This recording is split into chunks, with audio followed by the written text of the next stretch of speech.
Buka langsung laris halaman 25. 7. Pergeseran perilaku atau selera konsumen. Perang iklan ada di mana-mana dan makin kreatif. Konsumen pun bisa berpindah ke lain hati dengan secepatnya.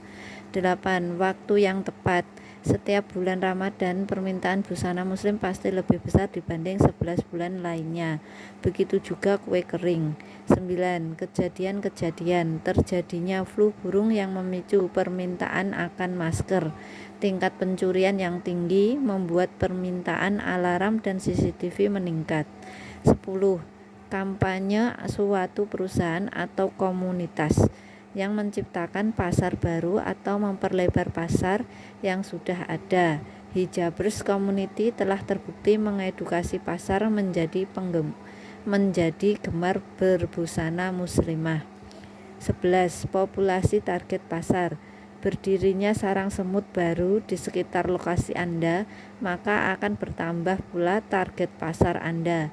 Apalagi jika lokasi usaha Anda di jalur semut utama yang sesuai dengan target pasar Anda. 12. Penjualan produk pelengkap. Naik turunnya penjualan sepeda pasti akan berdampak pada penjualan aksesorisnya. Begitu juga pergantian model ponsel akan mengurangi permintaan casingnya. 13. Globalisasi informasi membuat orang menjadi cepat mendapat kabar tentang suatu tren di belahan benua lain sekalipun. Apalagi dengan adanya viral effect dari media sosial yang tadinya tak terfikir untuk membeli, jadi bernafsu membeli. Buka langsung laris halaman 26. Siapa itu kompetitor? Di Bandung di gudangnya keripik, jika dibilang suplai sangat melimpah. Tapi kok Reza Nur Hilman atau akrab dipanggil AXL bisa mengetrenkan produk keripik pedasnya hingga omset miliaran per bulan. Apakah mereka para penjual keripik kiloan bisa dianggap pesaing AXL? Secara hukum suplai bisa jadi, tapi mereka membidik target pasar yang berbeda dengan produk milik AXL. Kalau pembeli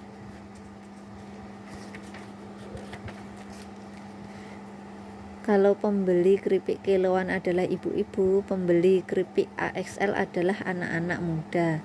Maka dari itu AXL mewabahkan via Twitter. Jangan kaget jika omset keripik AXL mencapai miliaran per bulan, puluhan kali dibandingkan omset penjual keripik kiloan. Jebakan komoditas.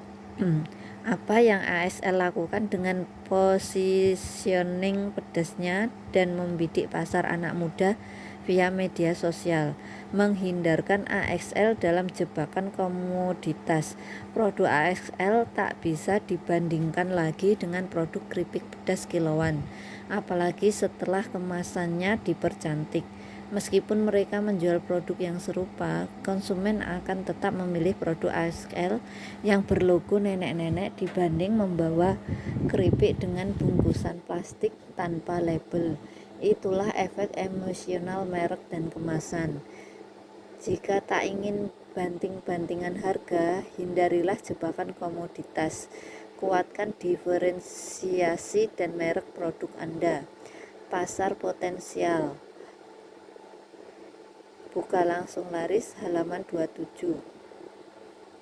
Syarat utama untuk menciptakan tren adalah masuk ke pasar potensial atau pasar yang tertidur, bukan yang sudah berdarah-darah atau existing market. 3 peta pasar, 1 blending, 2 potensial, 3 sleeping. Buka langsung laris halaman 28. Existing market atau pasar yang sudah ada, sering juga disebut sebagai bleeding market alias pasar yang berdarah-darah.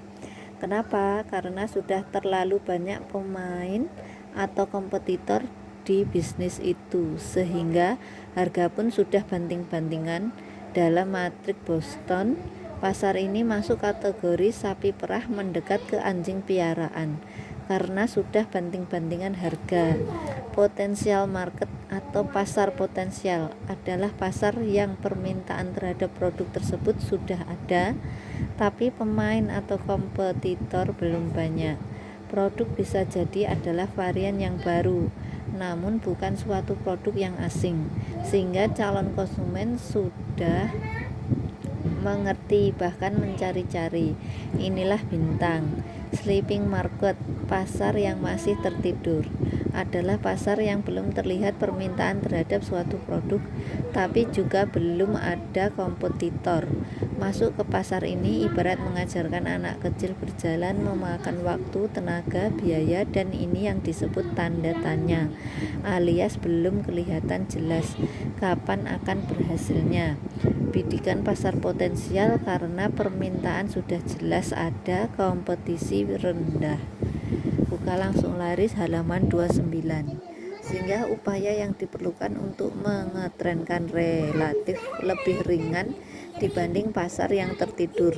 Adapun pasar yang masih tertidur sangatlah bagus jika berhasil digarap, karena yang pertama sering lebih tertancap di benak konsumen daripada yang kedua, dengan catatan amunisi kita cukup kuat untuk membiayai dalam proses edukasinya. Inilah pasar potensial. Baca pelan-pelan kondisi-kondisi di bawah ini sambil pikirkan produk-produk yang terlintas di benak Anda. Jika mendapatkan suatu ide, tuliskan di bawahnya. 1. Banyak produk berkualitas tapi gagal tren, bisa jadi karena momentum atau timing atau unsur lain seperti kemasan, merek, target pasar yang salah, cara promosi, dan lainnya. 2.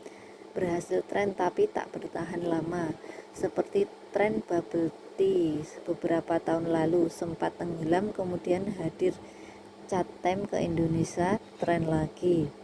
3. Produk baru merupakan solusi dari permasalahan yang ada. Inilah yang terbaik, ibarat orang kehausan di padang pasir. Anda membawa sebotol air. Power bank adalah solusi cerdas di tengah tuntutan kesibukan. Lanjut halaman buka langsung laris halaman 30. Yang mengharuskan tetap terhubung dengan gadgetnya 24 jam. Yang sebagian kasus bahkan harga menjadi tak sensitif lagi. Konsumen rela bayar mahal untuk mendapatkan solusi. 4. Produk yang telah menjadi komoditas, tapi tak ada merek yang menonjol. Jeko berhasil membuat tren lagi donut yang sudah menjadi kelaziman dengan konteks yang menarik. Taukainoi mengetrenkan cemilan rumput laut di Thailand hingga merambah dunia. 5. Produk yang dianggap gagal punya potensi tren.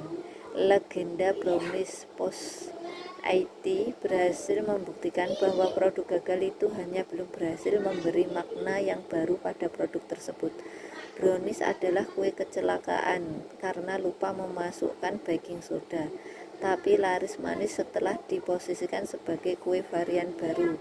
Begitu juga Post IT, gagal sebagai perekat yang kuat, justru itu gunanya untuk menempelkan kertas sementara. Jadi kalau Anda memproduksi baju kemudian luntur, bisa jadi itulah penemuan baru, berbuah warna setiap Anda cuci. Itulah yang disebut repositioning. Buka langsung laris halaman 31. 6. Banyak orang mencari suatu produk tapi barang langka di pasaran. Inilah efek suatu produk yang dipromosikan berlebihan tanpa diimbangi produksi dan distribusi yang merata. Kondisi ini bisa menjadi celah bagi Anda untuk masuk dan merebut pasar. Jika kelangkaan produk dikarenakan bahan baku yang sulit didapat, ciptakan produk pengganti serupa. 7. Permintaan banyak, suplai juga banyak, tapi masih ada celah diferensiasi. Batik deh contoh termudahnya. 10 tahun terakhir ini batik seolah menjadi seragam yang wajib dimiliki orang Indonesia. Pemainnya pun sangat banyak, tapi motif dan warnanya masih banyak celah untuk membuat diferensiasi dan mengetrenkannya. Misalnya, saya kesulitan mencari batik dengan warna cerah dan motif yang tidak terlalu ramai atau minimalis. 8. Produk pelengkap dari suatu produk yang sedang tren. Maraknya pemutar musik digital pasti membutuhkan handphone. Beat yang tak memiliki pabrik sendiri hanya dalam waktu 2 tahun sejak pendirian perusahaan 2010 sampai 2012 meraup uang sebesar 309 US dollar juta. 309 juta US dollar dari penjualan 50,1% sahamnya ke HTC. Handphone Beat bukan sekedar fungsi, tapi sebagai aksesoris gengsi kawula muda, meski saat tak mendengarkan musik.